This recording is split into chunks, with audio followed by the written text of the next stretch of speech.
I'm Atra El-Nashar in Washington. Federal Reserve officials expressing concern about rising inflation and weakness in the labor market. The Fed closely watching prices as tariffs are pushing retailers to make some tough calls.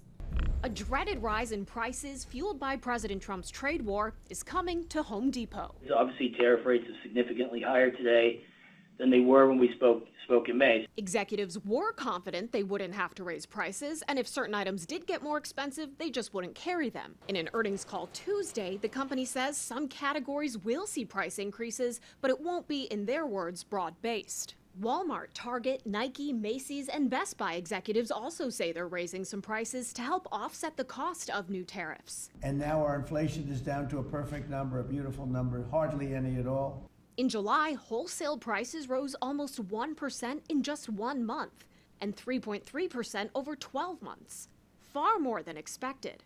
It's usually a sign of what's to come for consumer prices. Newly released minutes from the Federal Reserve's latest meeting show a few participants observed that evidence so far suggested that foreign exporters were paying at most a modest part of the increased tariffs, implying that domestic businesses and consumers were predominantly bearing the tariff costs. The president staying the course with his tariffs, focused on the tax revenue they're generating. You know, we're finding hundreds of billions of dollars of cash is pouring into our country now because of tariffs. About $131 billion as of August 15th, according to Treasury data. Treasury Secretary Scott Bessent estimates it could reach $300 billion by the end of this year, but said this about the president's idea of tariff rebate checks for Americans. I think that we're going to bring down the deficit to GDP. We'll start paying down debt. And then at a point that can be used as an offset to the American people. The president rejecting forecasts of tariff-related inflation and continues public pressure on Fed Chair Jerome Powell to cut interest rates.